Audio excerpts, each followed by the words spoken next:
بسم اللہ الرحمن الرحیم۔ السلام علیکم ورحمۃ اللہ وبرکاتہ۔ الحمدللہ رب العالمین والصلاة والسلام علی نبینا محمد وعلی آلہ وصحبہ اجمعین، اما بعد۔ برادران اسلام، نوجوان دوستوں، بزرگوں اور بھائیوں اور قابل احترام اسلامی ماؤں اور بہنوں اور عزیز بچوں، ہمارے لیے انتہائی مسرت اور خوشی کی بات ہے کہ ہمارے درمیان الحمدللہ ایک ہونہار خطیب اور باصلاحیت شخصیت اور دعوت و تبلیغ میں بچپن ہی سے مصروف رہنے والی ذات اور انتہائی موقر شخصیت ہمارے سامنے شیخ عبداللہ طٰہٰ ابو بسام مدنی حفظہ اللہ تشریف فرما ہیں، جن کا ایک قیمتی لیکچر آپ حضرات سماعت فرمائیں گے۔ انتہائی پرمغز اور انتہائی مدلل و مبرہن خطاب ہوگا انشاءاللہ، اور دور حاضر کے جو بھی مسائل ہیں، فتنے ہیں اور دیگر چیزیں ہیں، ان سب چیزوں کے بارے میں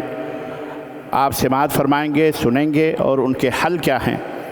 اللہ اور اس کے رسول کے نزدیک انہوں نے کیا ہمیں تعلیمات دی ہیں، وہ بھی آپ سماعت فرمائیں گے۔ جامع مسجد بلقیس، ٹولی چوکی، حیدرآباد کے لیے انتہائی مسرت اور سعادت کی بات ہے کہ آج ہمارے درمیان یہ ہونہار خطیب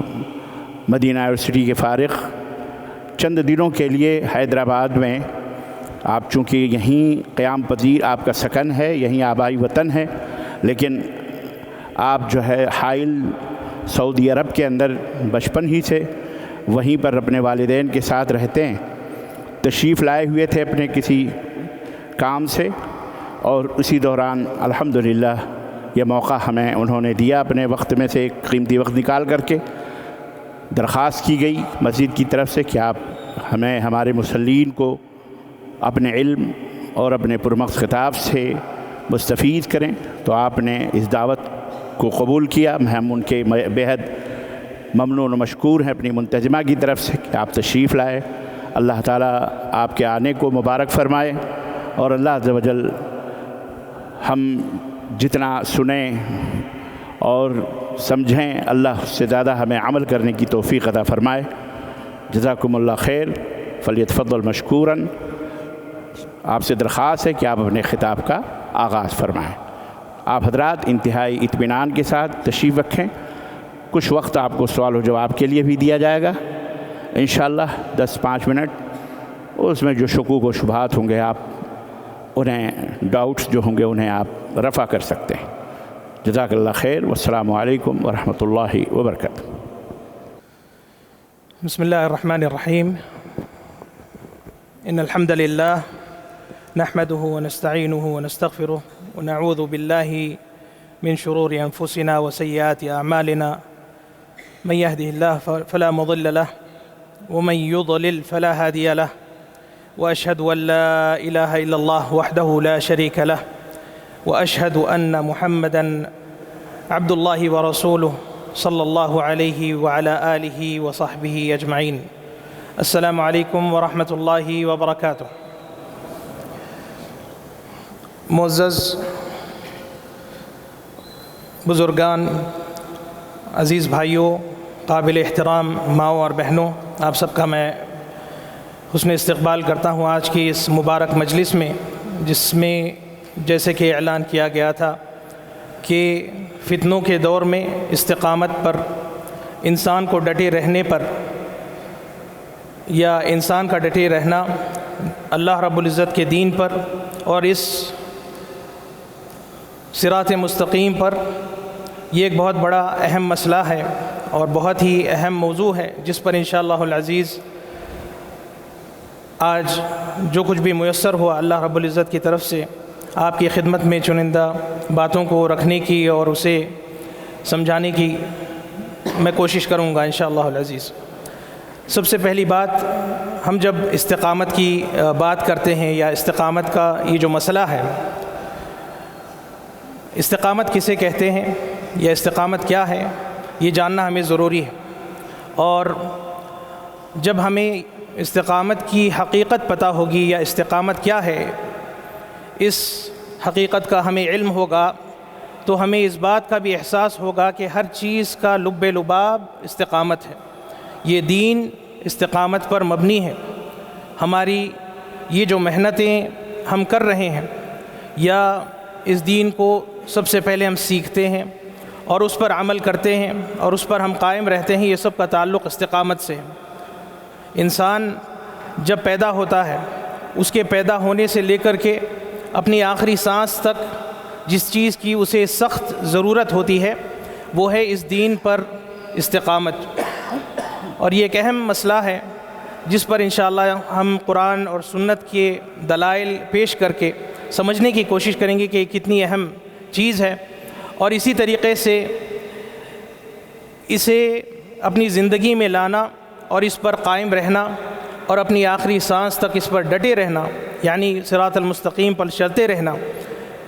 اس پر انشاءاللہ آج گفتگو ہوگی۔ اللہ رب العزت نے قرآن کریم میں فرمایا ہے،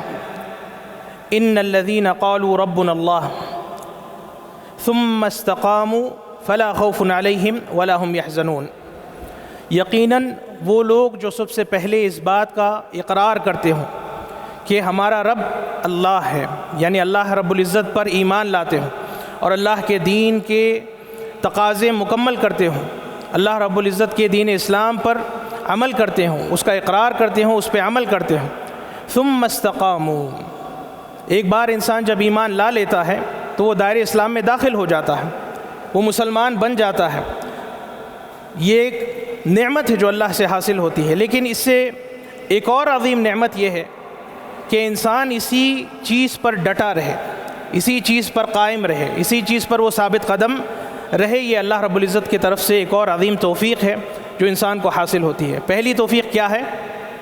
کہ اللہ رب العزت کی طرف سے ہدایت ملنا۔ پہلی توفیق یہ ہے کہ اللہ رب العزت سے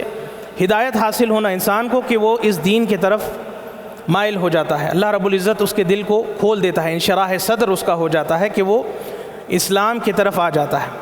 اسلام کی طرف وہ آ جاتا ہے۔ اور کوئی ایسا اسلام نہیں بلکہ وہ اسلام جو نبی اکرم صلی اللہ علیہ وسلم پر نازل ہوا تھا، وہ اسلام جس پر صحابہ کرام اپنی زندگی ساری انہوں نے گزاری تھی، وہ اسلام جو اللہ رب العزت ہمیں جس پر چلنا چاہتا ہے، اس چیز کی طرف جو توفیق ملتی ہے، سب سے پہلی توفیق ہے اللہ کی طرف سے، سب سے بڑی نعمت ہے اللہ کی طرف سے۔ یہ مل گئی، آپ کو حاصل ہو گئی، اس کے ذرائع آپ کو معلوم ہو گئے، صحیح علم کہاں سے حاصل کرنا ہے اس کی معرفت آپ کو ہو گئی۔ پھر اللہ کی طرف سے ایک اور نعمت آپ کو حاصل ہوتی ہے کہ آپ آگے بڑھیں، وہیں نہیں رہیں بلکہ آپ 2 قدم آگے جائیں، علم سیکھیں، اپنے آپ کو علم سے مالا مال کریں، اس حد تک کہ آپ وہ قدر واجب علم حاصل کر لیں جس کا ہر ایک مسلمان کو علم حاصل کرنا واجب اور ضروری ہے۔ یہ علم حاصل کرنے کے بعد اللہ رب العزت کی طرف سے ایک اور عظیم اور یہ سب سے طویل مدت کی جو ہے توفیق ہوتی ہے۔ ہدایت ایک لمحہ رہتا ہے، انسان کو اللہ تعالیٰ دروازے کھول دیتا ہے حق قبول کرنے کے لیے، ایک لمحہ رہتا ہے،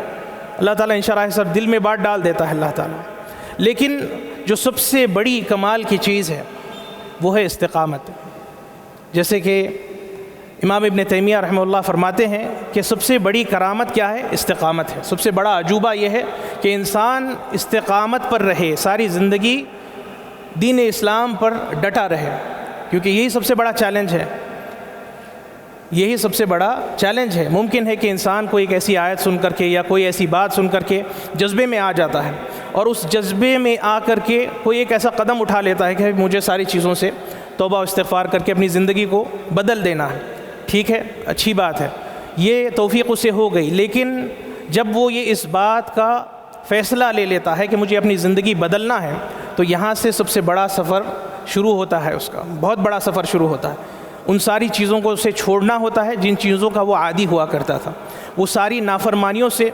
جو اللہ کی نافرمانیاں وہ کرتا تھا، اس سے اسے اپنے آپ کو دور کرنا ہے، اور پھر اللہ رب العزت کی اطاعت میں اسے اپنے آپ کو ڈھالنا ہے۔ اسے عادت نہیں تھی کہ وہ نماز کا پابند بنے، اسے عادت نہیں تھی کہ اللہ رب العزت کے دین کا وہ پرہیزگار رہے، ہر چیز میں سب سے پہلے اللہ کا خیال کرے، ہر چیز میں وہ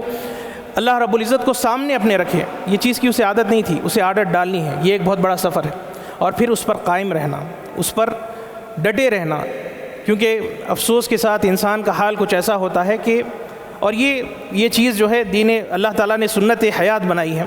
کہ ایمان بڑھتا بھی ہے اور گھٹتا بھی ہے۔ اہل السنہ والجماعہ کا یہ عقیدہ ہے کہ اس ایمان جو انسان کا بڑھتا بھی ہے اور گھٹتا بھی ہے، لیکن یہ جو فلکچویشن ہوتا ہے، جیسے کہ ہمارے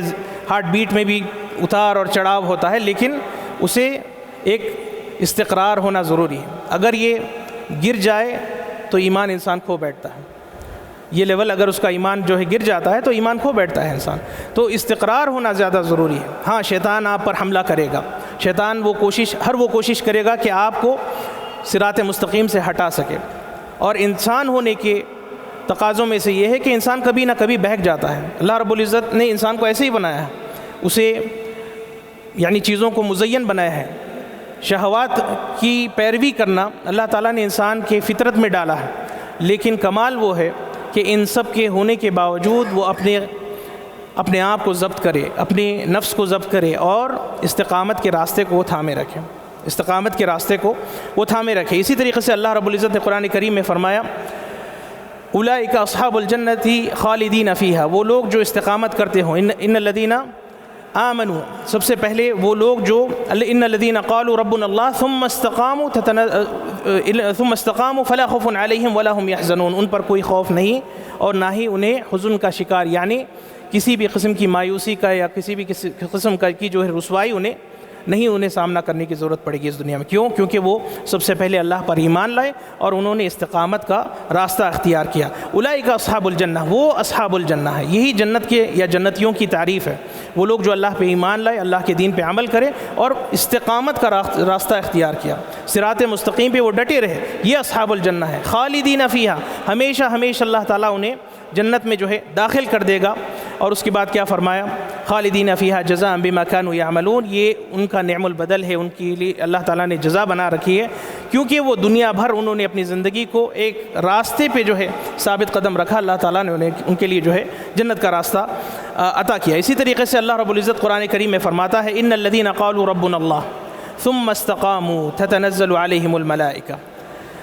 جیسے کہ پہلی آیت میں تھا کہ جو لوگ کہتے ہیں کہ یہ اس بات کا اقرار کرتے ہیں کہ ربنا اللہ، ہمارا رب اللہ ہے، اور اللہ کے دین کو تسلیم کرتے ہیں، اللہ کے دین پہ آ جاتے ہیں، اور استقامت کا راستہ وہ اختیار کرتے ہیں، استقامت کا راستہ وہ اختیار کرتے ہیں، ان کے لیے کیا ہے؟ تتنزل علیہم الملائکہ، اللہ تعالیٰ ان کے لیے فرشتے نازل کرتا ہے، اللہ تعالیٰ ان کے لیے فتوحات عطا کر دیتا ہے، دروازے کھول دے، ان کا معاملہ ہی الگ ہے،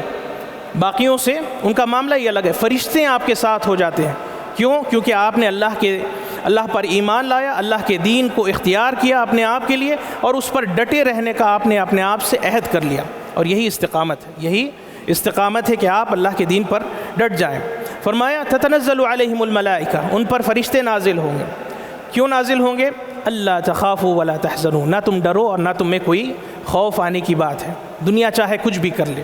دنیا میں کیسی بھی کیفیتوں سے لوگ گزر رہے ہوں، لیکن چونکہ آپ ایمان والے ہیں، چونکہ آپ نے استقامت کا راستہ اختیار کیا ہے، آپ کو ڈرنے کی ضرورت نہیں، آپ اللہ کے بندے بن گئے۔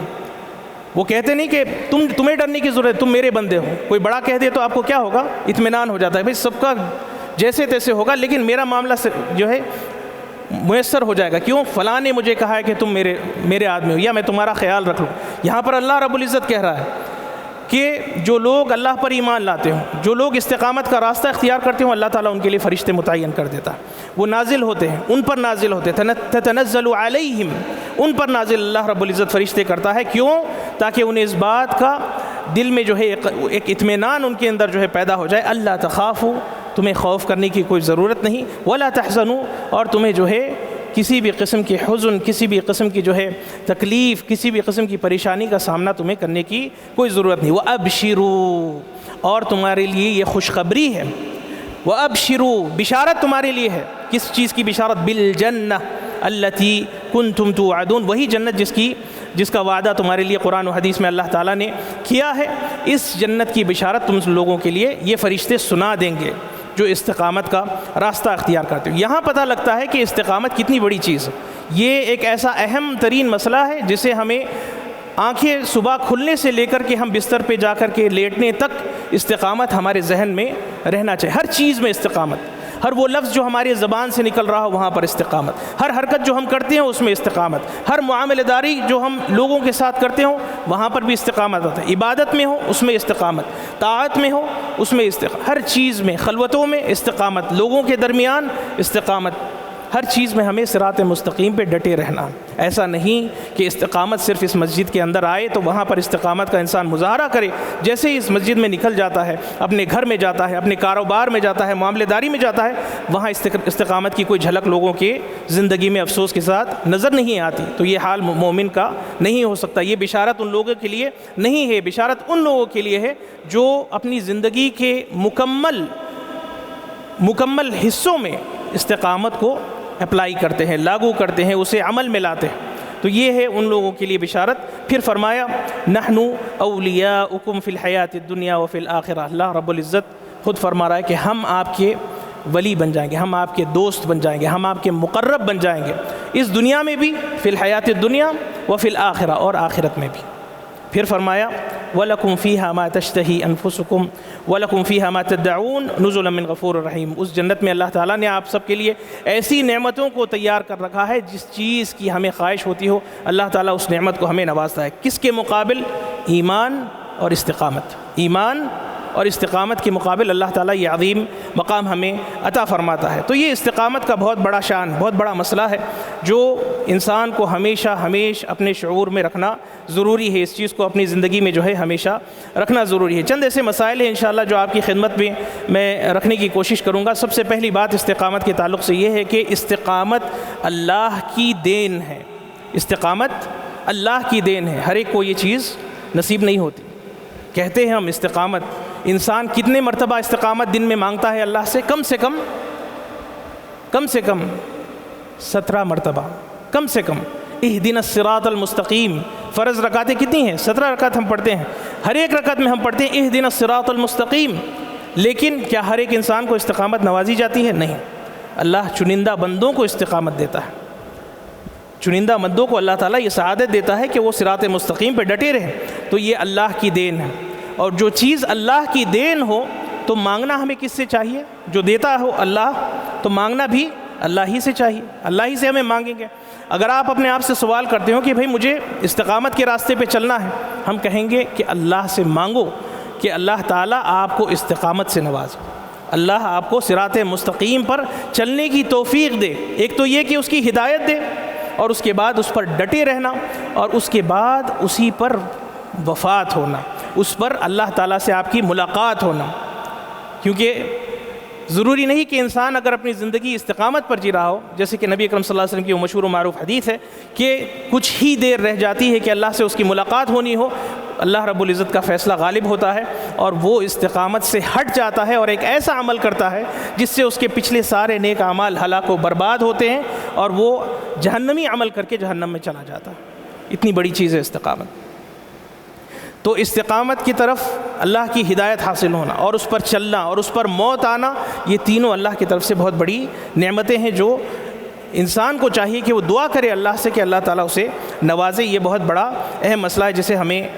یعنی ہمیشہ خیال میں رکھنے کی ضرورت ہے۔ اللہ رب العزت قرآن کریم میں فرماتا ہے واللہ یہدی من یشاء الی صراط مستقیم، اللہ جسے چاہتا ہے صراط مستقیم کی ہدایت دیتا ہے۔ سورہ انعام میں اللہ تعالیٰ فرماتا ہے واللہ یہدی من یشاء الی صراط مستقیم، جسے اللہ چاہتا ہے صراط مستقیم۔ ہم سب کہتے ہیں اہدنا الصراط المستقیم، لیکن کسے ملتی ہے صراط مستقیم؟ جسے اللہ چاہتا ہے۔ کیا آپ اور ہم ان لوگوں میں شمار نہ ہونا چاہتے ہوں جو اللہ چاہے کہ اللہ تعالیٰ انہیں صراط مستقیم عطا کرے؟ تو ہمیں اللہ سے مانگنا چاہیے، اللہ سے دعا کرنا چاہیے اور ویسے اعمال کرنا چاہیے جس سے اللہ تعالیٰ ہم سے راضی ہو کر ہمیں استقامت دے۔ ہم اللہ سے دعا تو کرتے ہیں لیکن ہمارا عمل شاید اس لائق نہ ہو یا اس طرز پر نہ ہو جو ہمیں استقامت کے لائق بناتا ہو۔ ہم کہتے ہیں زبانی طور پر اہدنا الصراط المستقیم، لیکن وہ دعا جو ہے سرسری طور پر ہم دعا پڑھ لیتے ہیں، سورہ فاتحہ ہم پڑھ لیتے ہیں، اس کا دل میں ہمارے شعور نہیں ہوتا، ہم اپنے دل میں جو ہے وہ احساس پیدا نہیں کرتے کہ اے اللہ ہمیں صراط مستقیم کی ہدایت دینا۔ اہدنا الصراط المستقیم سے مراد یہ ہے کہ اللہ تعالیٰ اس کی ہدایت دینا۔ اور علماء نے بتایا ہے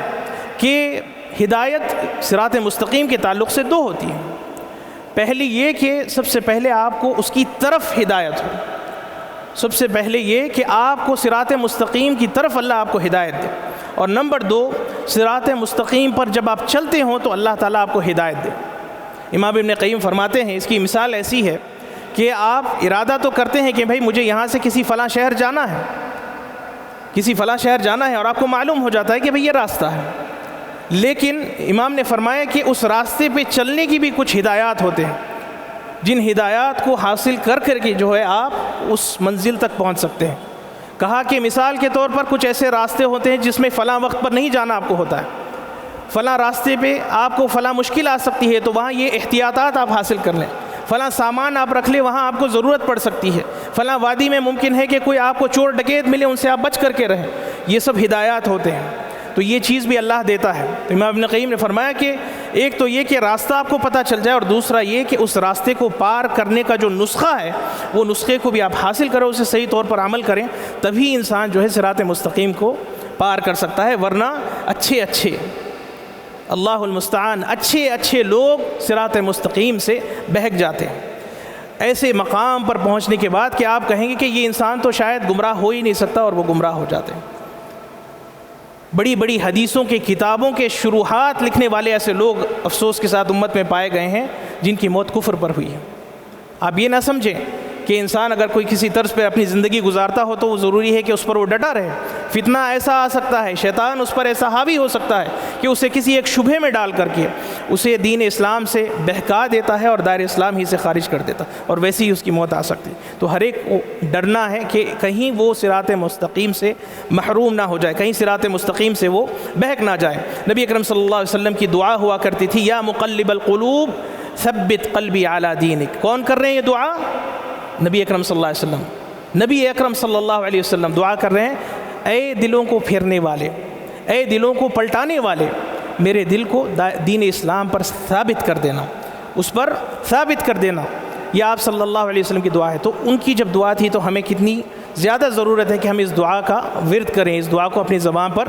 لاتے رہیں، کیونکہ یہ چیز لمحے کی بات ہوتی ہے، اللہ تعالیٰ انسان کے دل کو پھیر دیتا ہے اور دائر اسلام سے خارج ہو جائے، یا پھر صراط مستقیم سے خارج ہو جائے، یا پھر راہ راست سے وہ خارج ہو جائے، صحیح عقیدے صحیح منہج سے وہ محروم ہو جائے۔ ایک شبہے کی ضرورت ہوتی ہے، ایک کلپ، ایک ویڈیو آپ کے ایک اسکرین پہ آ جائے، آپ نے اس کو دیکھا اور آپ وہاں دیکھ کر کے بہک جا سکتے ہیں۔ اتنی ہی دیر ہے کہ آپ صراط مستقیم سے دیکھیں، ایک چھوٹی سی 1 سیکنڈوں کی بات ہے، ایک واٹس ایپ فارورڈ آپ کو آ گیا، آپ نے ویڈیو کھولی، دیکھا، اور دیکھ کر کے چونکہ آپ کے پاس وہ علم نہ تھا، یا آپ ان علماء کی صحبتوں کی یا علماء کی ملازمت آپ نہ کیا کرتے تھے، اور اس ویڈیو کو دیکھ کر کے آپ متاثر ہو جا سکتے ہیں اور آپ صراط مستقیم سے محروم ہو سکتے ہیں۔ تو اتنی باریک، یعنی یہ جو مسئلہ ہے اتنا باریک ہے کہ انسان کو ہمیشہ خیال رکھنا ہے کہ کن طریقوں سے اپنے آپ کو ہدایت کے راستے پہ ثابت قدم رکھنا ہے، اور کن چیزوں سے انسان کو پرہیز کرنا ہے۔ نبی اکرم صلی اللہ علیہ وسلم کی یہ دعا ہوا کرتی تھی، اور اسی طریقے سے آپ صلی اللہ علیہ وسلم رات کی نماز جب پڑھا کرتے تھے، آپ صلی اللہ علیہ وسلم کی نماز میں یہ دعا تھی، انک تہدی من تشاء الی صراط مستقیم۔ آپ صلی اللہ علیہ وسلم دعا کرتے تھے، اے اللہ تعالیٰ مجھے ہدایت کے راستے پر رکھنا، اہدنی لما اختلفت فیہ من الحق باذنک انک تہدی من تشاء الی صراط مستقیم۔ اے اللہ آپ جسے چاہتے ہیں انہی کو آپ صراط مستقیم سے نوازتے ہیں، انہی کو آپ صراط مستقیم کا راستہ دیتے ہیں، اللہ تعالیٰ مجھے ان لوگوں میں شمار کرنا۔ تو یہ دعا کرنا ہے اللہ رب العزت سے۔ قرآن مجید میں جب ہم سورہ فاتحہ تلاوت کرتے ہیں، ہم کہتے ہیں اہدنا الصراط المستقیم، تو اس کا یہ، اور جیسے کہ میں نے بتایا 17 مرتبہ کم سے کم انسان اپنے دن میں یہ دعا کرتا ہے، تو اسے چاہیے کہ اس شعور سے اس دعا کو کرے کہ اللہ تعالیٰ مجھے صراط مستقیم پر ثابت قدم رکھے اور مجھے گمراہی سے بچائے رکھنا۔ دوسرا مسئلہ یہ ہے کہ صراط مستقیم کی جو تعریف ہے، جب ہم کہتے ہیں ان الذین قالوا ربنا اللہ ثم استقاموا، ابو بکر رضی اللہ عنہ اس آیت کی تفسیر میں کہتے ہیں ہم الذین لم یشرکوا باللہ، یعنی کہ وہ لوگ جو استقامت پر ہیں یہ وہ لوگ ہیں جو اللہ کے ساتھ کسی کو شریک نہیں ٹھہراتے۔ یہ ایک تفسیر ہے، اور قرآن کی تفسیر سلف کے اقوال سے کی جاتی ہے، جن میں سے ایک تفسیر یہ بھی ہے کہ جیسے کہ ابو بکر رضی اللہ عنہ نے فرمایا کہ ہم الذین لم یشرکوا باللہ، یہ وہ لوگ ہیں جو اللہ کے حق میں انہوں نے کبھی جو ہے شرک نہیں کیا، اللہ کے ساتھ انہوں نے کبھی کسی کو شریک نہیں ٹھہرایا، یہ وہ لوگ ہیں جو استقامت پر دراصل ہوتے ہیں۔ اسی طریقے سے اور بھی اس کی تفسیر ہے جو دیگر سلف سے ہمیں ملتی ہے، جیسے کہ ابن عباس رضی اللہ عنہ فرماتے ہیں یعنی یہ وہ لوگ ہیں استقامت پر علی شہادتی اللہ الہ الا اللہ، یعنی اس گواہی پر کہ نہیں ہے کوئی معبود برحق سوائے اللہ رب العزت کے۔ اور ایک روایت میں ابن عباس فرماتے ہیں استقاموا علی اداء الفرائض،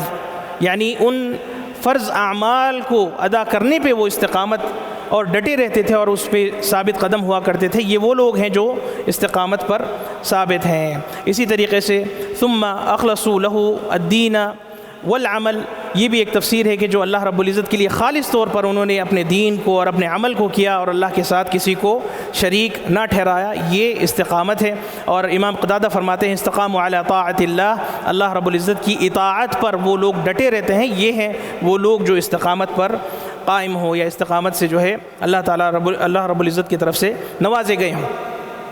یہ تعریف تھی استقامت کے تعلق سے۔ دوسرا مسئلہ یہ کہ استقامت کی ابتدا دل سے ہوتی ہے، استقامت کی ابتدا دل سے ہوتی ہے، اور دل سے پھر سارے جسم میں اور سارے انسان کے اندر اور اس کے عمل، اس کے کردار میں جو ہے اس کی جھلک ہمیں نظر آتی ہے، لیکن اس کی جو ابتدا ہوتی ہے انسان کی استقامت کی ابتدا اس کے دل سے ہوتی ہے۔ فرمایا انس ابن مالک رضی اللہ عنہ سے مروی ہے کہ نبی اکرم صلی اللہ علیہ وسلم فرمایا لا يستقیم ایمان عبد حتی یستقیم قلبہ، امام احمد کی یہ روایت ہے۔ فرمایا کہ انسان کا ایمان تب تک مستقیم نہیں ہوتا جب تک کہ انسان کا دل مستقیم نہ ہو جائے، انسان کا دل جو ہے صحیح راستے پر نہ آ جائے۔ اور حافظ ابن رجب فرماتے ہیں فاصل الاستقامت استقامت القلب علی التوحید، کہ سب سے پہلے یعنی جو اصل ہوتی ہے استقامت کی وہ دل کی استقامت ہوتی ہے کہ دل آپ کا توحید پر ڈٹ جائے، توحید پر قائم ہو جائے، توحید پر وہ ثابت ہو جائے، یہ ہے استقامت کی ابتدا، اور یہیں سے انسان استقامت پر آ سکتا ہے۔ انسان کے دل میں جب یہ چیز اتر جاتی ہو تب جا کر کے اس کے اندر استقامت نظر آنے لگتی ہے۔ نبی اکرم صلی اللہ علیہ وسلم کی وہ مشہور و معروف حدیث جسے صحیحین میں روایت کی گئی ہے، اور نبی اکرم صلی اللہ علیہ وسلم نے فرمایا ان فی الجسد مضغہ، کہ دل میں ایک ایسا حصہ ہے، ایک ایسا ٹکڑا ہے جو اذا صلحت، اگر وہ نیک ہو جائے، اگر وہ اس کے اندر بھلائی آ جائے، صلح الجسد کلہ، صلح الجسد کلہ، کہ اس کا سارا کا سارا جسم، سارا کا سارا جسد جو ہے صلاح میں اور خیر پر اور استقامت پر آ جاتا ہے۔ وَإِذَا فَسَدَتْ، اور اس میں اگر فساد آ جائے اس ایک ٹکڑے میں یا اس ایک حصے میں، تو سارا کا سارا اس کا جسم جو ہے فساد میں آ جاتا ہے۔ الا وہی القلب، یقیناً یہ انسان کا دل ہوتا ہے، انسان کا دل ہوتا ہے۔ اگر انسان کا دل صلاح پر آ جائے اور استقامت پر آ جائے تو انسان استقامت پر آ جاتا ہے۔ تو انسان کے دل سے استقامت کا تعلق ہوتا ہے، جیسے کہ آپ اور ہم جانتے ہیں کہ نیت کا دار و مدار جو ہے ہمیشہ دل پر ہوتا ہے۔ انسان کی نیت اگر اچھی ہو اور انسان کا قلب سلیم اگر ہو جاتا ہے تو وہاں پر استقامت اس کے اندر آ جاتی ہے۔ اللہ رب العزت فرماتا ہے یوم لا ينفع مال ولا بنون، وہ روز قیامت کا روز جس میں نہ مال نہ اولاد انسان کو کام آئے، نہ اسے کوئی نقصان یا نفع نقصان وہ پہنچا سکتی ہے۔ اگر کوئی چیز اسے فائدہ پہنچا سکتی ہو تو فرمایا الا من اتى اللہ بقلب سلیم، سوائے وہ شخص کے جو اللہ رب العزت سے قلب سلیم لے کر کے آتا ہے اور اللہ رب العزت سے ایسی حالت میں ملاقات کرتا ہے، ایسے انسان کے لیے فائدہ ہے اور ایسے انسان کے لیے کامیابی اور سرفرازی ہے۔ اللہم انی اسألک قلبا سلیما، یہ نبی اکرم صلی اللہ علیہ وسلم کی دعا ہوا کرتی تھی۔ دوسرا مسئلہ استقامت کے تعلق سے یہ ہے کہ نبی اکرم صلی اللہ علیہ وسلم نے فرمایا فسددوا وقاربوا، فسددوا وقاربوا، کوشش کرو کہ تم استقامت کو برابر طریقے سے لاؤ، جیسے لانے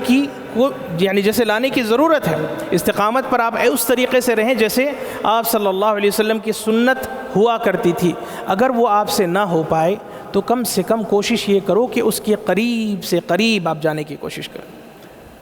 اپنی پوری کوشش کریں، اپنی پوری محنت کریں کہ کم سے کم آپ کی زندگی جو ہے سنت کے مطابق چلے۔ اگر مکمل آپ ویسی زندگی نہیں گزار سکتے تو کوشش کریں کہ جتنا ہو سکے اپنے ایمان کے، اپنے حالات کے، اپنے علم کے مطابق جتنا آپ سنت کے قریب جا سکتے ہیں آپ کو جانے کی کوشش اور جستجو میں لگے رہنا ہے۔ نبی اکرم صلی اللہ علیہ وسلم نے فرمایا، آپ صلی اللہ علیہ وسلم کی حدیث ہے ان الدین یسر، یہ دین بڑا آسان ہے، یہ جو دین ہے بڑا آسان ہے، یہ دین بڑا میسر ہے، کوئی پریشانی کوئی تکلیف نہیں ہے اس میں، بڑے آسانی سے آپ اس دین پر عمل کر سکتے ہیں، یہ دین بڑا آسان ہے۔ وَلَن يُشَادَّ الدِّينَ أَحَدٌ إِلَّا غَلَبَهُ، اور یہ دین صرف اسی شخص کے لیے تنگ ہو سکتا ہے جو شخص اپنے آپ کے لیے تنگیاں پیدا کرتا ہو اور پیچیدگی اپنے دین میں لاتا ہو، ورنہ یہ دین کی حقیقت کیا ہے کہ یہ دین بذات خود جو جس طریقے سے اللہ تعالیٰ نے اسے نازل کیا ہے بڑا آسان اور بڑا میسر اللہ تعالیٰ نے اس دین کو رکھا ہے، اس میں آپ کوئی الجھن نہیں پائیں گے، بڑا آسان یہ دین ہے، اس کے فرائض انجام دینے میں ہو یا اس کے احکامات نافذ کرنے میں بڑی آسانی ہے۔ اللہ تعالیٰ نے اس کائنات کو اس طریقے سے پیدا کیا کہ انسان اس دین کو بڑی آسانی سے نافذ کر سکتا ہے۔ کس کے لیے پریشانی ہوگی؟ جو اپنے آپ کے لیے الجھنیں پیدا کرتا ہو، جو اپنے آپ کے راستے میں پریشانیاں خود دعوت دے کر کے لاتا ہو، جبکہ دین میں کسی بھی پریشانی کی گنجائش یا کوئی رکاوٹ کی یا تکلیف کی گنجائش نہیں ہے۔ پھر آپ صلی اللہ علیہ وسلم نے فرمایا فَسَدِّدُوا، کوشش کرو کہ تم سنت پر ثابت قدم رہو۔ سداد کہتے ہیں کہ سنت پر قائم رہنے کو سداد کہا جاتا ہے، جیسے کہ علماء نے بتایا، اور اس سنت کے قریب تر قریب جانے کی کوشش کرو۔ وقاربوا، کوشش کرو کہ سنت کے قریب اپنی زندگی گزارنے کی کوشش کرو جہاں کہیں میسر ہو رہا ہے۔ فاتقوا اللہ ما استطعتم، کہ تم اللہ کا تقوی اختیار کرو اپنی استطاعت کے مطابق۔ ایسا نہیں ہے جیسے کہ افسوس کچھ لوگوں کا سمجھنا ہوتا ہے کہ یا تو مکمل وہ دیندار بن جائے یا تو مکمل طور پر وہ دین کو چھوڑ ہی بیٹھے، ایسا نہیں ہوتا۔ کوشش میں لگے رہنا ہے، اپنے حالات اپنے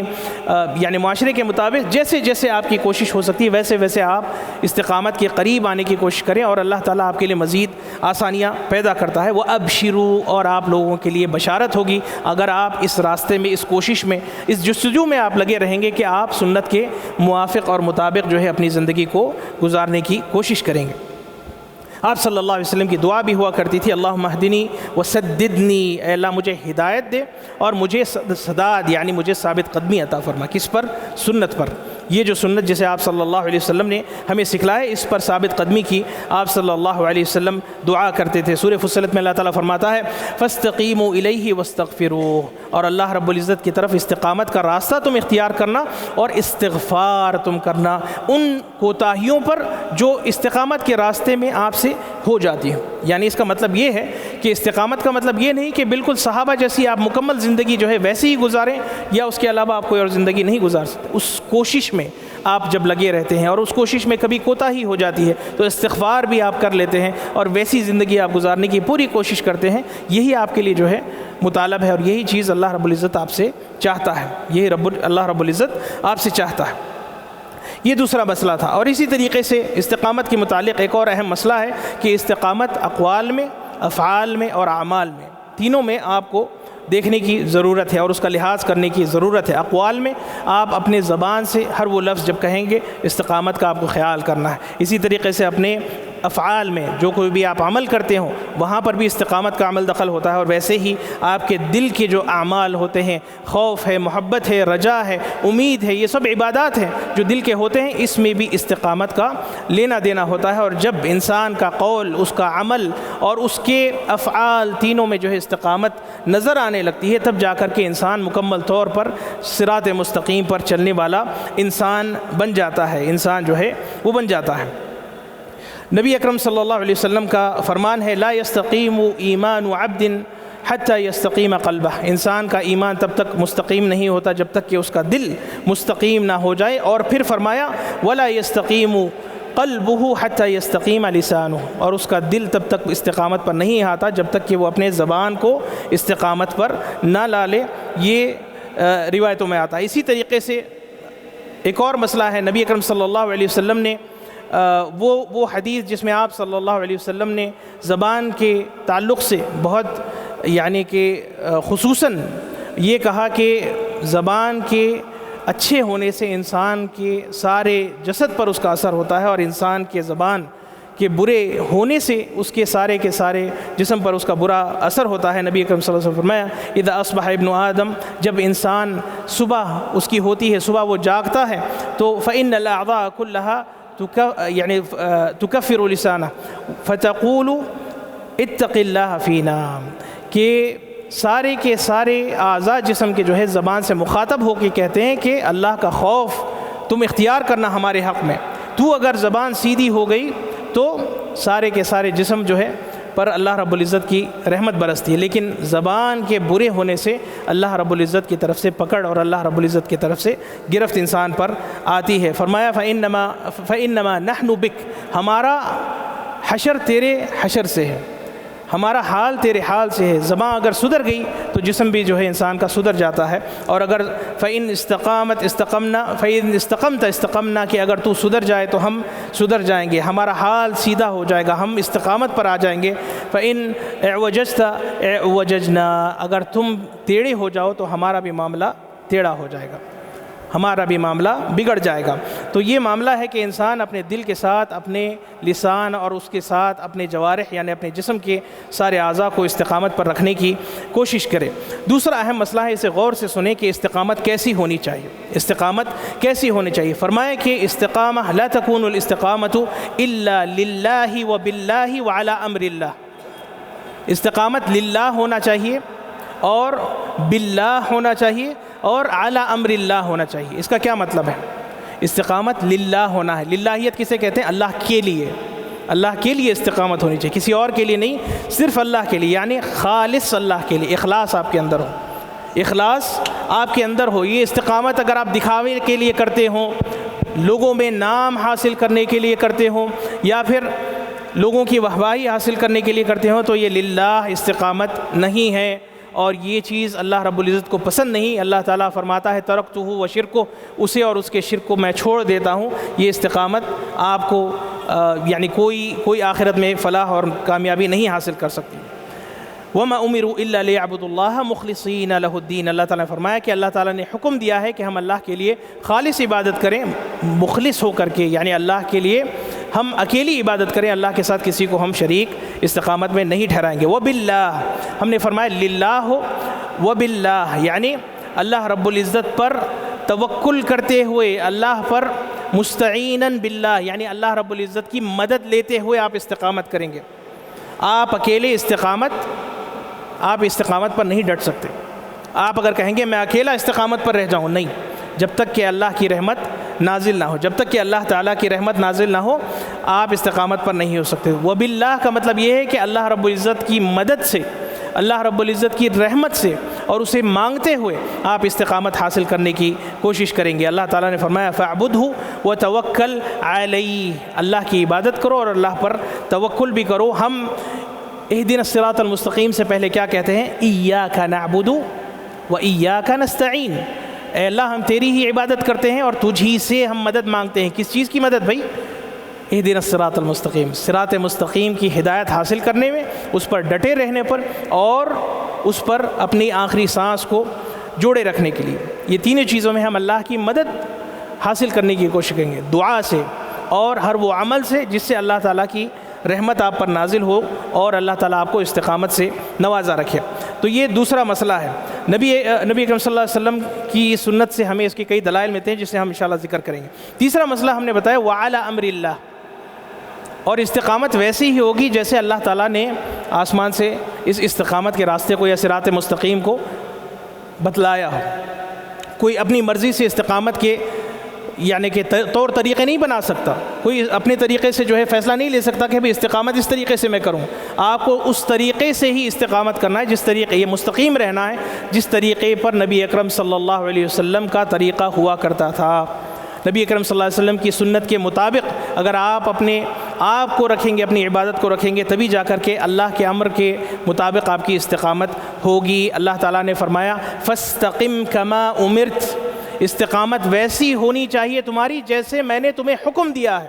اپنے طور طریقے، اپنے منمانیوں سے تم استقامت کے راستے نہ جو ہے نکالنے کی کوشش کرو۔ بدعات اس دین میں تم لانے کی کوشش نہ کرو، بدعات تم اس دین میں لانے کی کوشش نہ کرو۔ استقامت ویسی ہی ہونی چاہیے جیسے اللہ نے حکم دیا ہے، جیسے اللہ تعالیٰ نے حکم دیا ہے۔ حسن البصری فرماتے ہیں کہ استقاموا علی امر اللہ فعملوا بطاعتہ واجتنبوا معصیتہ، کہ اللہ رب العزت کی استقامت ویسی ہوگی جیسے اللہ تعالیٰ نے ہم سے استقامت کا مطالبہ کیا ہو، جیسے اللہ تعالیٰ نے ہم سے استقامت چاہا ہو، اور اسی مطابق ہم استقامت پر رہیں گے۔ نبی اکرم صلی اللہ علیہ وسلم نے ایک اہم مسئلہ اس سے بتایا تھا کہ انسان استقامت جب حاصل کرتا ہو تو اسے اپنے آپ پر متکل ہونا اور اپنے آپ پر فخر محسوس کرنا، یہ کہنا کہ میں مستقیم ہوں تو اپنی وجہ سے میں مستقیم ہوں، اللہ کا کوئی اس میں عمل دخل نہیں، یہ شبہے میں پڑھ کر کے کئی لوگ استقامت سے محروم ہو چکے ہیں۔ استقامت سے محروم ہونے کا سب سے اہم سبب یہ ہے کہ انسان اپنے آپ سے معجب ہو جاتا ہے، اپنے آپ سے جو ہے اس کے اندر سیلف امیزمنٹ آ جاتا ہے، اس کے اندر اپنے آپ کے تعلق سے اعجاب المرء بنفسی، اپنے آپ کے تعلق سے وہ خوش خیالی یعنی رکھنا پیدا کر دیتا ہے۔ وہ سمجھتا ہے کہ یہ سب میری وجہ سے ہو رہا ہے، میں اتنا دیندار ہوں، میں اللہ سے اتنا قریب ہوں، میں اتنا علم رکھتا ہوں، اس وجہ سے یہ چیز غلط ہے۔ نبی اکرم صلی اللہ علیہ وسلم اپنے آپ کے تعلق سے جو بیان کرتے ہیں وہ سننے کے بعد انسان کو احساس ہوگا کہ استقامت محض اللہ کی طرف سے دین ہے۔ اگر استقامت ہمیں حاصل نہ ہوئی تو انسان اللہ کی طرف سے اگر حاصل نہ ہوئی تو انسان بہک جا سکتا ہے اور انسان جو ہے غلط راستے پر پہنچ جا سکتا ہے۔ فرمایا نبی اکرم صلی اللہ علیہ وسلم نے سددوا وقاربوا وابشروا، پھر فرمایا فإنه لن يدخل الجنة أحدا، تم میں سے کوئی شخص جنت میں داخل ہو ہی نہیں سکتا، تم میں سے کوئی شخص جنت میں داخل ہو ہی نہیں سکتا، عملہ، اس کا عمل اسے داخل نہیں کر سکتا، یعنی اپنے عمل کے بلبوتے پر وہ داخل ہو ہی نہیں سکتا۔ صحابہ نے پوچھا وَلَا أَنْتَ يَا رسول اللہ،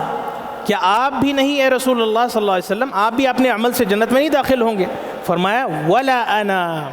میں بھی اپنے عمل کے وجہ سے جنت میں نہیں داخل ہو سکتا، میں بھی اپنے عمل اور اپنے محنت جو کچھ بھی میں نے دنیا میں کیا ہے اس کے مقابل میری جنت میں انٹری نہیں ہو سکتی۔ پھر فرمایا آپ صلی اللہ علیہ وسلم نے إِلَّا أَن يَتَغَمَّدَنِيَ اللَّهُ مِنْهُ بِمَغْفِرَةٍ وَرَحْمَةٍ، اللہ رب العزت مجھے اپنی مغفرت اور رحمت میں جب تک شمار نہ کر لے میں جنت میں نہیں داخل ہو سکتا۔ یہ نبی صلی اللہ علیہ وسلم اپنے تعلق سے بتا رہے ہیں، تو ہمارا اور آپ کا کیا ہے؟ لوگ بہت سیلف امیز ہو جاتے ہیں، تھوڑی سی کچھ عبادت کر لی، چار لوگوں میں، ویسے بھی معاشرہ جو ہے جب ان کے ارد گرد لوگ دین سے دور ہوتے ہیں تو ان میں کچھ تھوڑی سی اس نے عبادت کر لی، تھوڑی سی اس نے داڑھی رکھ لی، کچھ نمازوں کا پابند وہ بن گیا، اس کے اندر جو ہے ایک شیطان ایک خیال ڈالنے لگتا ہے کہ میں دوسروں سے بہتر ہوں، یہ تو میری وجہ سے میں بذات خود جو ہے ہدایت پر ثابت قدم ہوں۔ یہ اللہ کی رحمت ہے، تو اللہ کا شکر گزار آپ کو ہونا ہے، اور سیلف امیزمنٹ میں نہیں پڑھنا ہے آپ کو کہ میری وجہ سے ہو رہا ہے، یہ اللہ کی طرف سے ایک دین ہے، یہ کبھی بھی اللہ رب العزت آپ سے چھین بھی لے سکتا ہے۔ اور یہی وجہ ہے کہ کئی لوگ جب اس دائرے میں آ جاتے ہیں دین کے تو وہ دوسروں کو نیچا دیکھنا شروع کرتے ہیں، وہ سمجھتے ہیں کہ یہ لوگ بے دین ہیں، یہ لوگ جو ہے بدعمل ہیں، یہ لوگ ان کو نیچا نہیں دیکھ سکتے آپ۔ ایک لمحے کی دیر ہے کہ آپ صراط مستقیم سے ہٹ جائیں اور وہ آپ سے بہتر انسان بن جائیں، تو ہمیشہ اس بات کا آپ کے اندر ڈر ہو کہ کہیں آپ گمراہ نہ ہو جائیں، اور ہمیشہ اللہ کا شکر ادا کریں کہ اللہ تعالیٰ نے آپ کو اختیار کیا ہے ان ہزاروں لوگوں میں سے، ان لاکھوں لوگوں میں سے، کہ آپ اللہ کے بندے ہیں، جو مسجدوں کو آتے ہیں، جو اللہ کی عبادت کرتے ہیں، اللہ کے ساتھ کسی کو شریک نہیں ٹھہراتے، یہ اللہ کی طرف سے ایک دین ہے۔ تو اس کے تعلق سے اللہ کو شکر آپ کو کرنا ہے، اور پھر اس پر آپ کو اپنے آپ سے جو ہے فخر محسوس نہیں کرنا، یہ اللہ کی دین ہے، اور اللہ تعالیٰ کا شکر گزار بنتے ہوئے آپ ایک ایسے نرم مزاج بندے اللہ کے بنیں گے جس میں آپ صرف اللہ کا شکر کریں گے، اور اس کے علاوہ اپنے نفس کی طرف یہ فضل اور یہ نعمت کو کبھی منسوب نہیں کریں گے۔ کیوں؟ کیونکہ اللہ کی رحمت ہے کہ آپ یہاں بیٹھے ہیں، اللہ کی رحمت ہے کہ آپ کا تعلق مساجد سے ہے، اللہ کی رحمت ہے کہ اللہ تعالیٰ نے آپ کو توحید سے نوازا ہے اور شرک سے اللہ تعالیٰ نے محفوظ کیا ہے، ایک اللہ کا نیک بندہ بنایا ہے، یہ اللہ کی رحمت ہے۔ تو یہ مسئلہ سمجھنا جو ہے ضروری ہے۔ اسی طریقے سے استقامت کے فضائل میں سے یہ ہے، سب سے اہم فضیلت یہ ہے کہ جب انسان اس زندگی کو استقامت پر رہتا ہے یا صراط مستقیم پر رہتا ہے تو اللہ تعالیٰ پل صراط پر اس کے چلنے کو آسان کر دیتا ہے، پل صراط پر اس کے چلنے کو اللہ تعالیٰ آسان کر دیتا ہے جب وہ اس زندگی میں استقامت پر رہتا ہے، اللہ کے دین کو اختیار کرتا ہے، شبہات اور شہوات سے اپنے آپ کو بچائے رکھتا ہے، تو ایسے انسان کو اللہ تعالیٰ آخرت میں جو ہے ایک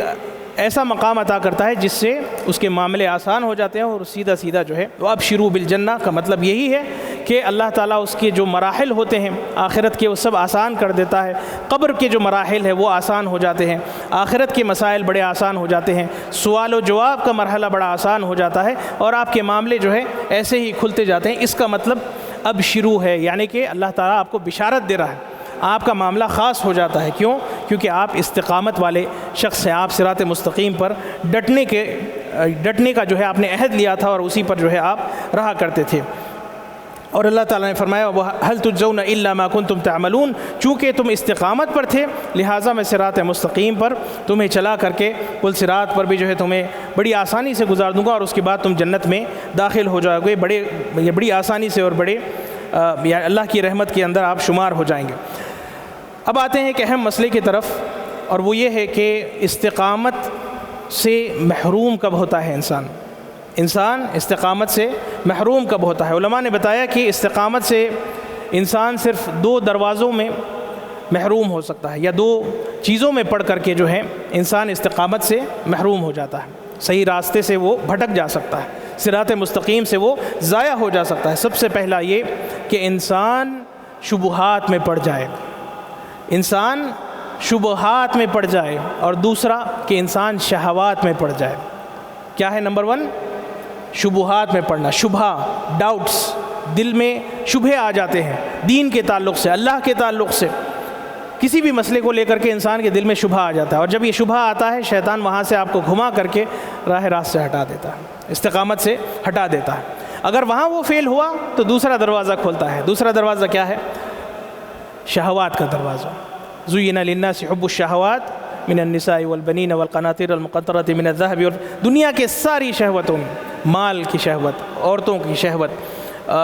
یعنی کہ مقام حاصل کرنا، دولت حاصل کرنا، شہرت حاصل کرنا، الگ الگ قسم کی جو ہے شہوتوں کو اللہ تعالیٰ نے انسان کے دل میں محبوب ترین کر رکھا ہے، اور اس سے شیطان آپ کو گمراہ کرنے کی کوشش کرتا ہے۔ اور کوئی تیسرا راستہ ہے نہیں جس سے آپ صراط مستقیم سے محروم ہو سکتے ہیں۔ تو اب ہمیں کیا کرنا چاہیے؟ معلوم ہو گیا کہ یہ 2 چیزیں ہیں جو ہمیں صراط مستقیم سے ہٹاتی ہیں، تو ہمارا کیا فریضہ ہے؟ ہمارا فریضہ یہ ہے کہ ہم ان 2 چیزوں سے کیسے بچیں گے، یہ جاننا ہے۔ ہمارا کیا فریضہ ہے کہ ان 2 چیزوں سے جو ہے ہم کیسے بچیں گے، شبہات سے کیسے بچنا ہے اور شہوات سے کیسے بچنا ہے، یہ ہمارا فریضہ ہے، یہ ہمیں جاننا ضروری ہے۔ اور شبہات کے تعلق سے یہ شبہات ہے کیا کہ انسان کے ذہن میں کچھ ایسے خیالات آ جائیں جس سے وہ گمراہ ہو جاتا ہے، وہ صحیح راستے سے محروم ہو جاتا ہے، صحیح راستے سے ہٹ جاتا ہے۔ تو ان شبہات کو نہ آنے کے لیے یا ان سے بچنے کے لیے آپ پر یہ فرض ہے کہ آپ علماء کے ساتھ بیٹھیں، اور علماء کو لزوم العلماء، یعنی علماء کی ملازمت آپ کریں، ان کے ساتھ آپ جو ہے اٹھتے بیٹھتے رہیں، ان کے ساتھ آپ جڑے رہیں گے۔ جب تک آپ علماء کا دامن تھامے رکھیں گے اللہ تعالیٰ کی رحمت سے آپ شبہات سے بچ سکتے ہیں۔ یہی ایک راستہ ہے، یقین جانیے یہی ایک راستہ ہے، اس کے علاوہ کوئی اور راستہ ہے۔ علم اور علماء سے جڑے رہنا یہی ایک راستہ ہے۔ اور اگر میں آپ سے پوچھوں کہ شبہات کا کیا حال ہے معاشرے میں، شبہات کا کیا حال ہے معاشرے میں، کیا شبہات ہے کہ نہیں ہمارے معاشرے میں؟ شبہات ہے کہ نہیں ہمارے معاشرے میں؟ بے شمار شبہات، صبح شام شبہات کو بمبارڈ کر رہے ہیں دشمنان اسلام۔ شیطان لگا ہوا ہے، اس کی ٹیم لگی ہوئی ہے، سب سے پہلے اللہ کے وجود پر ہی انکار کرنے کے لیے لوگوں کو جو ہے شبہات ڈال رہا ہے۔ اللہ تعالیٰ کے وجود ہی پر لوگوں کو شکوک و شبہات آ رہے ہیں۔ کتنے ایسے مسلمان ہیں جو اسلام کے دائرے سے جا رہے ہیں، اللہ کے وجود کا انکار وہ کر رہے ہیں، ان کے اندر علم نہیں، ان کے اندر وہ دلائل کا علم نہیں جن دلائل کا جو ہے اللہ تعالیٰ نے جو ہے ذکر قرآن و حدیث میں کیا ہو، اور عقلی اور منطقی دلائل جس کو علماء نے بیان کیا ہو، اس چیزوں سے وہ محروم تھے۔ کوئی ایک شبہ آ گیا، آ کر کے وہ جو ہے اللہ کے وجود ہی کا انکار کرتا ہے، ایتھیسٹ وہ بن جاتا ہے۔ کئی نوجوان بن رہے ہیں، اور کہاں انہیں کنٹینٹ مل رہا ہے؟ آن لائن مل رہا ہے، موبائل ہی پر دیکھتے ہیں، کوئی ایک ایسی کلپ آ جاتی ہے، آہستہ آہستہ کچھ ایسے ڈیبیٹس وہ دیکھنے لگتے ہیں۔ بھئی آپ علماء سے جڑیں، ان چیزوں کو کیوں آپ دیکھ رہے ہیں؟ شبہات کو کیوں آپ اپنی کھڑکیاں کھول رہے ہیں کہ شبہات آپ کے پاس ہیں؟ یہ ایک ونڈو ہے جس سے آپ کو شبہات حاصل ہوتے ہیں۔ افسوس یہ ہے کہ نوجوان آج کل شبہات کو ویلکم کرتے ہیں، کیوں؟ کیونکہ وہ بڑے دلچسپ ہوتے ہیں، کوئی بڑا ڈیبیٹ ہو رہا ہے، کوئی بڑا مسئلہ جو ہے ڈسکس ہو رہا ہے تو بیٹھ کر کے دیکھتے ہیں، دلچسپی ان میں ہوتی ہے۔ لیکن علم حاصل کرنا، اللہ رب العزت کے وجود کے دلائل کا ایک بیان ہو تو اس میں وہ آپ نہیں دیکھیں گے کہ وہ بیٹھتے ہوں، اس میں نہیں دیکھیں گے آپ کو۔ ایمان کے جو ارکان ہیں اس کا علم حاصل نہیں وہ کریں گے۔ لیکن ایسے جو شبہات کے دروازے ہوتے ہیں اس میں دوسروں کو سنتے ہیں، اور اگر کسی دوسرے کی بات جو باطل عقیدے کا یا باطل فکر کو پھیلا رہا ہو، اس کی بات اگر آپ کے دل میں اتر جاتی ہے، اور چونکہ آپ علم حاصل نہیں کیے ہوئے ہوں، اور آپ کے پاس دین اسلام کا علم نہیں ہے تو آپ بڑی آسانی سے بہک جا سکتے ہیں، آپ بڑی آسانی سے جو ہے گمراہ ہو جا سکتے ہیں۔ تو آپ پر کیا ہے کہ آپ سب سے پہلے علماء سے جڑیں، نمبر 1۔ نمبر 2، علم حاصل کریں۔ علم حاصل کرنے کے 2 مرتبے ہیں، ایک وہ علم جو ہر ایک مسلمان کو حاصل کرنا واجب اور فرض ہے، اور دوسرا یہ کہ اس قدر سے زیادہ جو ہے آپ علم حاصل کریں، اور اس میں کوئی لیول نہیں کہ آپ یا تو عالم ہی بنے یا بالکل کچھ نہ بنے، نہیں، ایسی بات نہیں ہے۔ یہ بہت بڑا فتنہ میں کہوں ہمارے زمانے کا کہ انسان یہ سمجھتا ہے کہ یا تو انسان عالم بنے یا تو وہ جاہل کا جاہل رہ جائے۔ نہیں، ہم کئی ایسے احباب کو جانتے ہیں جو علماء کے دروس میں بیٹھتے ہیں، وہ انجینئر ہے، وہ ڈاکٹر ہے، وہ نہ جانے کیا ہے، اپنی زندگی کی اس کا پروفیشن کچھ اور ہے، لیکن وہ لگا رہتا ہے، کتابیں پڑھتا ہے، ایک کتاب ختم ہوئی دوسری کتاب سیکھنے کی کوشش کرتا ہے، تھوڑا تھوڑا ہی صحیح، 20-25 سال کے لیول پر جو ہے وہ آ کر کے اس لیول پر آتے ہیں کہ وہ ماشاءاللہ اتنا علم حاصل کر چکے ہوں کہ وہ لوگوں کو فائدہ پہنچانے کے لائق بن جاتے ہیں۔ تو ضروری نہیں کہ مدرسے ہی میں جا کر آپ عالم بنیں ورنہ آپ جاہل کے جاہل رہ جائیں، نہیں، یہ مساجد کیوں کھلی ہیں؟ الحمدللہ ہمارے شہر میں ایسے دروس ہوتے ہیں، ایسے علمی پروگرامز ہوتے ہیں جس میں آپ کو جانا چاہیے۔ آج کے اس زمانے میں، شبہات کے اس زمانے میں ضروری ہے وقت نکالیں، اور وہ شخص جو کہتا ہے کہ میرے پاس وقت نہیں وہ جھوٹا ہے، میں کہتا ہوں، جو کہتا ہے کہ میرے پاس وقت نہیں وہ جھوٹا ہے، اس کے پاس پرائرٹیز نہیں ہیں، وہ دین کو پرائرٹائز نہیں کرتا۔ وقت ہے آپ کے پاس، لیکن آپ دروس کو، علم کو اتنا اہم نہیں سمجھتے کہ آپ اس کے لیے وقت نکالیں، ورنہ وقت ہر ایک کے پاس ہوتا ہے۔ یہ جو کہتا ہے کہ وقت نہیں ہے میرے پاس، یہ جھوٹا ہے، وقت ہر ایک کے پاس ہوتا ہے، لیکن آپ کو وقت نکالنے کی ضرورت ہے۔ ہر وہ سہولت آج موجود ہے، آپ اگر خود آ کر کے نہیں بیٹھ سکتے، آج جو ہے ایسے ٹیکنالوجی کے ذریعے آپ علماء سے جڑے رہ سکتے ہیں، دروس سن سکتے ہیں، علم حاصل کر سکتے ہیں، لیکن آپ اس کے لیے جستجو اگر آپ کریں گے تو آپ کے لیے جو ہے دروازے آسان ہوتے جائیں گے۔ وقت نکالنے کی ضرورت ہے، دلچسپی اپنے اندر پیدا کرنے کی ضرورت ہے، اسلام کے بنیادی مسائل تو کم سے کم آپ سیکھیں، عقیدے کو آپ اس لیول تک کم سے کم سیکھیں کہ کل کو کوئی آپ کو گمراہ کرنے کی اگر کوشش کرتا ہے تو آپ کم سے کم اپنے ایمان کی حفاظت کرنے میں کافی حد تک کامیاب رہیں۔ کہیں کچھ اگر شبہ آ جائے تو آپ علماء سے رجوع کر کے پوچھ سکتے ہیں، لیکن اتنا تو آپ کے اندر ہو کہ اگر کوئی آ کر کے کوئی ایسا شبہ آپ کے اندر ڈال دے، آپ کیسے فلاں چیز کو پروف کریں گے، کیسے جو ہے یہ چیز آپ کے دین میں ہوتی ہے، تو کم سے کم آپ کے پاس اس کا جواب ہو کہ آپ کم سے کم اپنے آپ کو قناعت پر رکھیں، اپنے آپ کو جو ہے شبہے میں پڑنے سے محفوظ کر سکیں۔ یہ کم سے کم ہونا چاہیے۔ تو اس چیز کا خیال نہ صرف آپ کو، اپنے آل و اولاد کو گھر میں ایک ایسا ماحول پیدا کریں کہ علم اور علماء سے لوگ جڑے رہیں۔ جیسے آپ کا ایک فیملی ڈاکٹر ہوتا ہے، ویسے آپ کا ایک فیملی اسکالر بھی ہونا چاہیے، ایک فیملی اسکالر بھی ہونا چاہیے جس سے آپ کنسلٹ کریں۔ کوئی بھی مسئلہ آ جائے، السلام علیکم شیخ، ہمارے پاس ایک مسئلہ ہے، ہمارے بیٹے ہیں، کوئی بیٹھے تھے، کچھ نوجوانوں میں بات آ گئی، ایک شبہ آ گیا، تھوڑا سا آپ سمجھا دیں کہ وہ اتنی سی بات ہوتی ہے، لیکن لوگ نہیں کرتے، اسے ضروری بھی نہیں سمجھتے ہو۔ ہاں، وہ بیمار اگر ہو جائے تو کال بڑا ڈاکٹر کو کریں گے، لیکن جب روحانی بیماری گھر میں آتی ہے تو اسے نگلیکٹ کرتے ہیں، وہ پائل اپ ہوتی ہے، جمع ہوتی ہے اس حد تک کہ سبحان اللہ، میں کہوں کہ علمی گھرانوں میں لوگوں نے ارتداد کرتے ہوئے ان کی اولاد کو دیکھا ہے۔ علماء کے گھر میں میں کہوں ان کے بیٹے بیٹیاں جو ہے مرتد ہوئے، مدنی علماء کے گھر۔ اللہ اس فتنے سے آپ کو قریب کرنے کے لیے، تو یہ نہ سمجھے کہ علمی گھرانہ ہے تو ضروری ہے کہ وہ سب ہدایت پہ۔ خیر، یہ کوئی بڑی بات نہیں، انبیاء کرام کے اولاد بھی جو ہے یعنی کہ جو ہدایت سے محروم رہے، لیکن کہنے کا مقصد یہ ہے کہ ایک عالم کا گھرانہ تو ایک بڑا ایگزمپلری گھرانہ ہوتا ہے، یہ تصور لوگوں کے ایسا ضروری نہیں ہے۔ اگر وہ جس طریقے سے معاشرے میں دین پھیلاتا ہو، اپنے گھر کا وہ خیال نہ رکھے تو اس کے گھر میں بھی فتنہ آئے گا۔ تو یہ فتنہ ایک عالم کے گھر میں جب آپ کے پاس ایسا حال ہے تو ایک عام انسان کے گھر میں کتنا، آپ میں سے کچھ ایسے لوگ ہوں گے یا جو سن رہے ہیں ان کے پاس ایسے ہوں گے جنہیں پتہ بھی نہیں ہے کہ ان کے بچے کیا کچھ دیکھ رہے ہیں، کیا ان کے ذہن میں فکر بن رہی ہے۔ جب تک کہ وہ کوئی بڑا مسئلہ نہیں بن جاتا، جب تک کہ وہ بڑا قدم نہیں اٹھا لیتا، یہ چاہے وہ دین سے دور ہو جائے یا چاہے جو ہے کوئی بڑا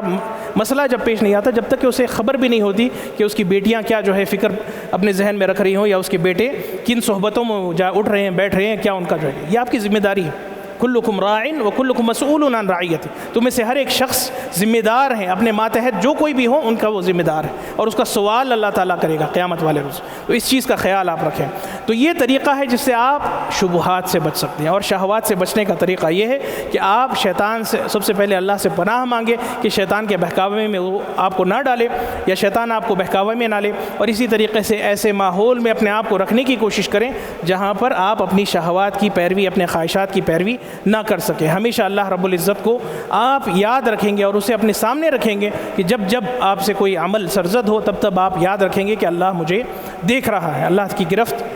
مجھے پکڑ میں لے سکتی ہے اور اللہ تعالیٰ مجھے ہلاک و برباد کر سکتا ہے. یہ چیز کو خیال رکھتے ہوئے انسان کو اچھی صحبتوں میں اور اچھے لوگوں کے ساتھ بیٹھنا، حلقات العلم میں جب آپ اپنے آپ کو خیر میں آکیوپائی کریں گے، بزی کریں گے، آپ کے لیے خیر شر کے لیے کوئی روم نہیں بچ جائے گا. آپ مسجد میں بیٹھے ہیں نا، آپ کئی فتنوں سے بچے ہیں. ابھی مسجد میں آپ بیٹھے ہیں، آپ چغلی سے بچے ہیں، آپ جھوٹ سے، آپ کسی کی یعنی کوئی فریبی کرنے سے آپ بچے ہیں. یہاں سے نکلیں گے تو کچھ نہ کچھ برائی ہے، الا من رحم اللہ، سوائے ان کے جس پہ اللہ کی رحمت آ رہی. شیطان چاہتا ہے کہ ہر مارکیٹ تو ہے ہی شیطان کا اڈا، اگر آپ مارکیٹ سے گزرتے ہیں کچھ نہ کچھ برا ہوتے رہتا ہے. تو آپ ایسے ماحول میں زیادہ سے زیادہ رہنے کی کوشش کریں جہاں آپ کا ایمان محفوظ رہ سکتا ہے. ایسے حلقوں میں، ایسے دوستوں میں، ایسے یعنی ماحول کو آپ پیدا کریں اپنے گھر میں، اپنے بیٹے بیٹیوں کے لیے جس میں وہ شہوات اور شبہات سے بچ سکتے ہوں. اور یہی راستہ ہے جس کے ذریعے آپ اپنے آپ کو اور اپنے خاندان کو صراط مستقیم پر رکھ سکتے ہیں. ان دو فتنوں سے اگر آپ بچ جائیں، علم سے آپ شہوات کو، شبہات کو جو ہے ہٹا سکتے ہیں، اور اسی طریقے سے اللہ رب العزت کو اپنا رب جانتے ہوئے، اپنا رقیب جانتے ہوئے آپ جو ہے شہوات سے اپنے آپ کو محفوظ رکھ سکتے ہیں. اور جب انسان علم حاصل کرتا ہے تو للہیت اس کے اندر زیادہ آتی ہے، وہ شہوات کو چھوڑنے لگتا ہے. یہ پیسہ، یہ دولت، یہ دنیا اس کے چھوٹی سی لگنے لگتی. کیوں؟ آخرت جو ہے وما عند اللہ ابقا، اللہ رب العزت کے پاس جو ہے وہ باقی رہنے والی چیز. جب آخرت آپ کی نظر میں بڑی ہو جائے گی تو دنیا چھوٹی لگنے لگتی ہے. دنیا کا کیا مطلب ہے؟ دنیا نیچے کی چیز، دنیا لو لیول کی چیز ہے. عربی لفظ جو دنیا ہے وہ نیچے، متدنی یعنی نیچی چیز ہے. اس کو آپ بڑا بنا لیں گے تو پھر آخرت چھوٹی لگنے لگے گی. تو جب آپ آخرت کو بڑا بنائیں گے تو دنیا آپ کو چھوٹی لگنے لگے گی. اس طریقے سے آپ جو ہے شبہات اور شہوات کے فتنے سے بچ کر کے جو ہے استقامت پر آپ رہ سکتے ہیں. اللہ تعالیٰ قرآن کریم میں فرماتا ہے وَأَنَّ هَذَا صِرَاطِي مُسْتَقِيمًا فَاتَّبِعُوهُ وَلَا تَتَّبِعُوا السُّبُلَ فَتَفَرَّقَ بِكُمْ عَنْ سَبِيلِهِ. اللہ تعالیٰ نے فرمایا کہ یہ میرا صراط مستقیم ہے، اس کی تم اتباع اور پیروی کرنا، اور اس سے علاوہ جو سبل ہے، جو دوسرے راستے ہیں شہوات کے، شبہات کے، اس کی تم پیروی نہ کرنا، ورنہ تم جو ہے گمراہ ہو جاؤ گے اور شیطان تمہیں پھٹکا دے گا اس راہ راست. اور جیسے کہ نبی کریم صلی اللہ علیہ وسلم نے بھی اپنے صحابہ کے درمیان جب وہ بیٹھے تھے تو انہوں نے ایک لکیر کھینچی اور اس کے ارد گرد جو ہے لکیروں کو کھینچا اور فرمایا کہ یہ صراط مستقیم ہے، اور اس کے ارد گرد ہر راستے پہ شیطان ہوتا ہے اور وہ چاہتا ہے کہ کسی نہ کسی طریقے سے آپ کو راستے سے بھٹکا دے اور آپ کو راستے سے وہ گمراہ کر دے. تو یہ مسئلہ ہے جسے سمجھنے کی ضرورت ہے، اور اس طریقے سے ہم استقامت پر ڈٹے رہ سکتے ہیں، اور اس طریقے سے ہم استقامت پہ جو ہے ڈٹے رہ سکتے ہیں. اب ایک مسئلہ ہے کہ انسان اگر استقامت پر رہنا چاہتا ہے تو جیسے کہ میں نے شروع میں بھی بتایا تھا کہ سب سے پہلے اللہ سے دعا کرے کہ اللہ تعالیٰ ہمیں صراط مستقیم دکھلائے، صراط مستقیم کی واقفیت ہمیں ہو. یہ کیا ہے کہ صراط مستقیم ہمیں سمجھ اللہ تعالیٰ ہمیں دے اور عطا کرے، اس کی دعا وہ کرتا رہے، اور یہ کرتا بھی ہے سورہ فاتحہ میں. اور پھر اللہ سے یہ بھی دعا کرے کہ اللہ تعالیٰ جب بعد اس کے کہ تو نے ہمیں اس راستے کو دکھلایا ہے اس پر عمل کرنے کی ہمیں توفیق دے، اور پھر بعد اس کے کہ تو نے ہمیں اس پہ عمل کرنے کی سعادت دی ہے اس پر ہمیں ڈٹے رہنے کی توفیق دے، اور بعد اس کے کہ اللہ تعالیٰ تو نے ہمیں ڈٹے رہنے کی توفیق دی ہے اس پر ہماری موت آنے کی اللہ تعالیٰ ہمیں توفیق دے، اور اس پر ہمیں آپ سے ملاقات ہونے کی ہمیں توفیق دے. یہ دعاؤں کو ہمیشہ انسان کرتا رہے، اس سے آپ کے لیے راستے اور معاملے آسان ہمیشہ جو ہے ہوتے رہیں گے. اللہ رب العزت سے دعا ہے کہ اللہ تعالیٰ ہمیں صراط مستقیم پر قائم رکھے، اللہ تعالیٰ ہمیں ہدایت دے کہ ہم ان لوگوں میں شمار ہو جائیں جو صراط مستقیم پر چلتے ہوں اور اس پر ڈٹے رہتے ہوں، اور اس پر اللہ رب العزت کی ان کی ملاقات ہوتی ہو، اور اس پر لوگوں کو وہ دعوت بھی دیتے ہوں کہ وہ آئے اور اس راستے سے جڑیں، اس کے داعیان بھی ہم بنیں. آمین رب العالمین. وآخر دعوانا ان الحمد للہ رب العالمین.